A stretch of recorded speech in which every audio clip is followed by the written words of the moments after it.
o nome dele. Ficou feliz. Em seguida fomos para Tumucumaque.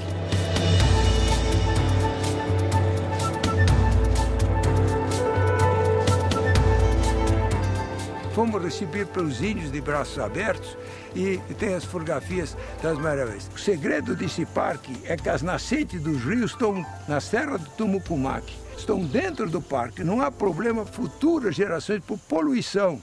Quando os parques nacionais do mundo todos têm um erro, vão ser poluídos pelas que está fora.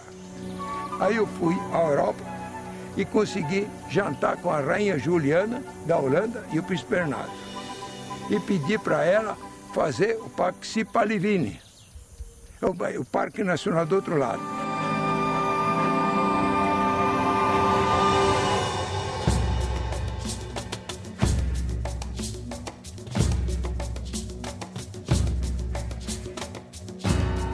E eu sei que o presidente Sarney está disposto a construir lá em Macapá um grande museu do Tumucumaque, que não é apenas um museu, mas é uma instituição de pesquisa, de apoio, para que não só mostre os tempos heróicos da criação do parque, mas mostre também o parque e faça pesquisa, faça levantamentos, acompanhe a dinâmica ambiental dentro do parque, da flora, da fauna, faça os inventários florísticos do parque e assim torne o parque cada vez mais uma unidade de pesquisa viva. Eu sei que esse resgate, o Dalga Suíço vai ter um papel muito importante, porque essas cartas, essa movimentação que ele fez internacional para a criação do parque, ele guarda com ele e é evidente que tudo isso estará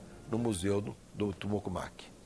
Em 2002, o presidente Fernando Henrique Cardoso continuou, fez um trabalho diante o Fundo Mundial da Natureza, tinha uma reunião do coisa, ele apresentou a continuação do Tumucumaque dentro do Amapá.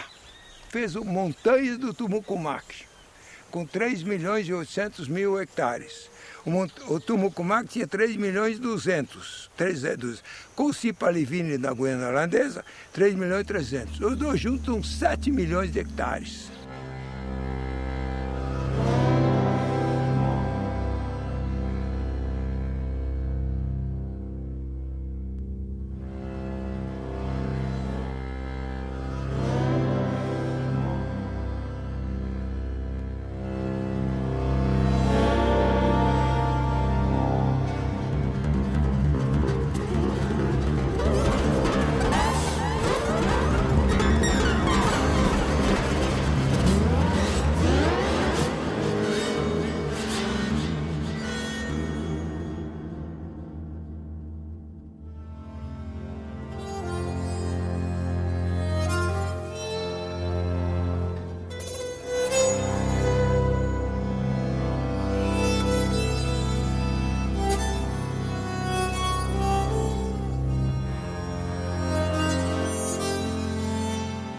A preservação também ajudou a garantir a sobrevivência de uma ave brasileira ameaçada de extinção.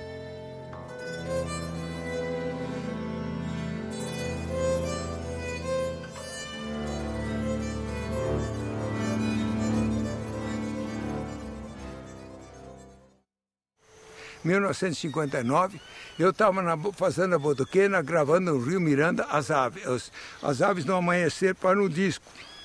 E passei na Serra da Bodoquena, é uma montanha linda, toda virgem, e você ouve assim o canto do jaó, assim, ecoa, milhares de jaós cantam, eu sou jaó, eu sou jaó.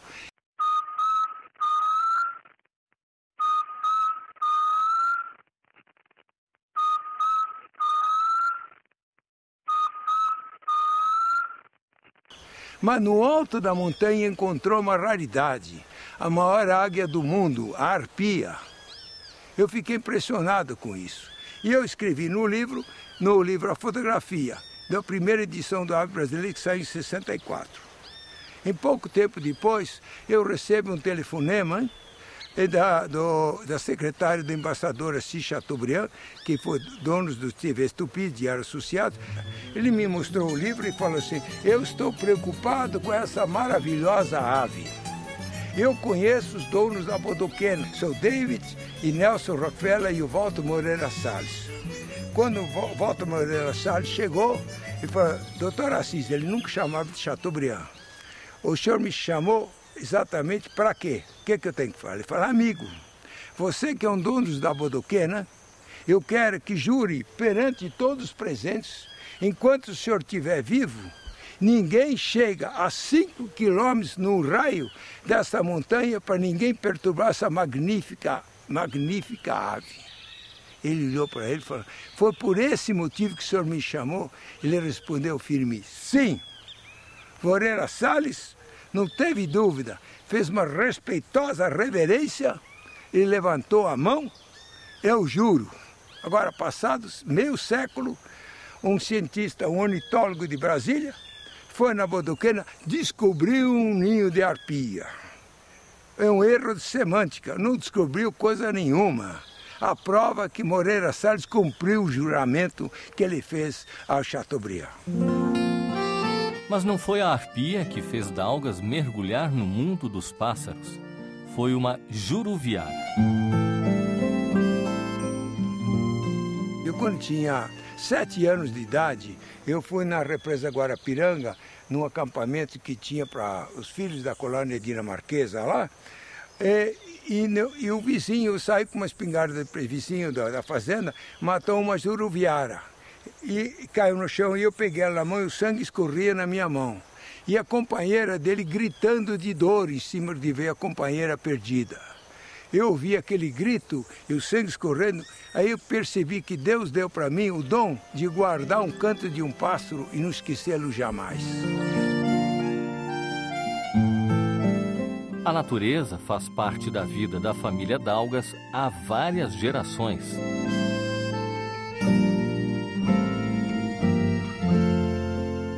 O avô dele plantou todas as florestas da Dinamarca. O pai dele trabalhou com Picasso e fez os desenhos das aves. A vida dele é um roteiro de filme. Foi maravilhoso e eu saí para um mundo que eu nem pensei que eu fosse ser tão aventureira junto com ele. Porque tive que enfrentar várias situações bem complicadas, bem difíceis. Não teve luxo, não teve comunidade. Algumas vezes sim, mas outras vezes não. Porque, é como você disse, eu dormi em estábulo, eu maloca de índio e essas coisas todas, me perdia na mata junto com ele. Mas ele tinha uma facilidade para ouvir em que direção nós estávamos, então sempre deu certo. Descemos muitos rios caudalosos, numa escuridão imensa e o barco quebrou e tivemos dificuldade de sair de lá. Então, muita aventura. As danças, o Guarupi, muita coisa bonita que eu assisti e vi. E coisas diferentes também. Havia tendas, malocas que entravam só mulheres e outras que entravam só homens. E nessas eu fotografava as mulheres e o Daugas fotografava os homens. Então nós ficamos lá alguns dias e eu notava que havia um índio que sempre estava por perto, sempre. Olhando, tentando entender o que a gente falava um pouco de português já, mas não entendia muita coisa. E realmente no dia que nós íamos embora, ele chegou perto de mim e disse assim: fica aqui. Eu levei um susto, né? Aí eu disse: não posso, eu tenho que ir embora para minha casa, e não sei o que. Tive uma desculpinha assim, mas foi muito interessante que um índio tivesse interessado por uma branca como eu sou, né? E era uma coisa completamente inesperada. Foi uma surpresa ter um índio apaixonado por mim de repente.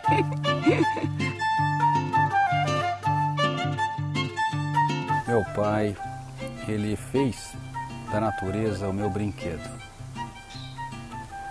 E essa malandragem com contato com essa natureza maravilhosa me deu condições de agora, mais velho, ver a natureza e captar essas imagens através da fotografia e de filmagens para mostrar para o público brasileiro quanto que a natureza brasileira é bonita.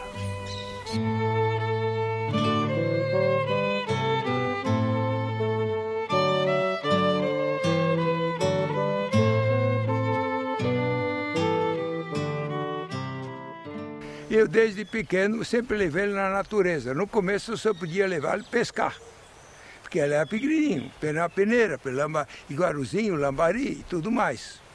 Mas ao levar na natureza, ele se apaixonou também pela natureza e tornou meu irmão de sangue.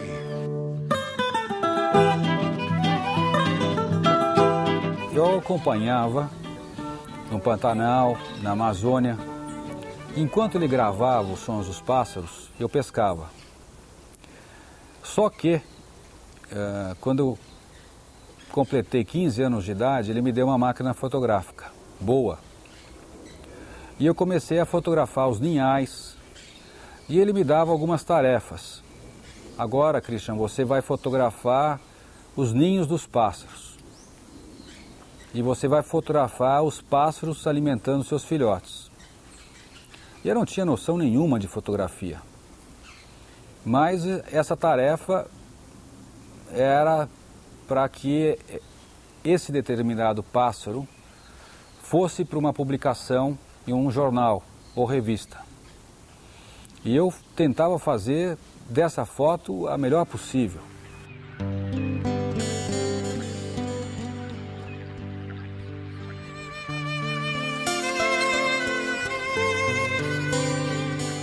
Então, o que eu não via, que os meus olhos não viam, os olhos dele vinham. E ele passou a fotografar essas aves de uma forma mais espetacular e conseguiu ter as máquinas fotográficas mais avançadas do que existe no mundo e fotografou com uma definição muito grande e é o que está continuando o trabalho. E ele tem também uma característica que eu gosto muito e acho muito interessante, porque hoje em dia todo mundo que faz alguma coisa pró-natureza, pró-Brasil, vai buscar um penduricalho no governo, vai buscar um dinheiro, uma ONG. O Daugas não. É a indústria dele. Ele faz com o dinheiro dele. A fotografia, a edição de livros é um hobby nosso. Nós trabalhamos com engenharia para poder sustentar essa nossa paixão. Então é muito difícil. Então, pouco tempo que nós temos a campo, é muito precioso. Então a gente, de fato, vai para a Amazônia com mosquitos, com calor excessivos, e nós que somos descendentes de europeus, com pele muito clara, é muito difícil, porque é muito calor, é muito hostil. Mas a paixão é tão grande que a gente passa por cima de tudo para poder dar para o povo brasileiro belas imagens e fotografias que possam mostrar o que de fato é a nossa floresta.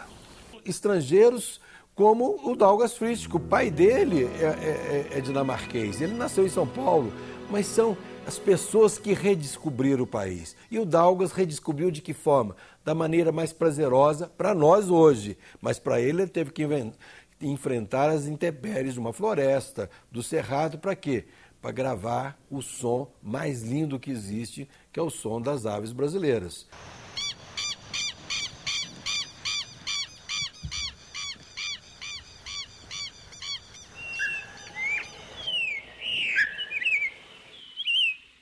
Você não preserva aquilo que você não conhece. Eu acho que a primeira grande obra do Daugas foi trazer a floresta,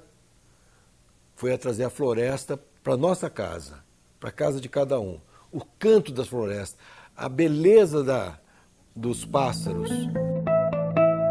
A tarefa de colocar a floresta dentro de casa coube ao jornalista Martim Bueno.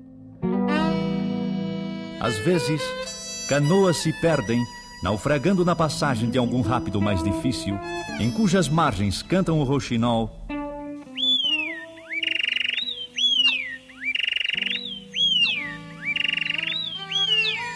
E o tempera viola.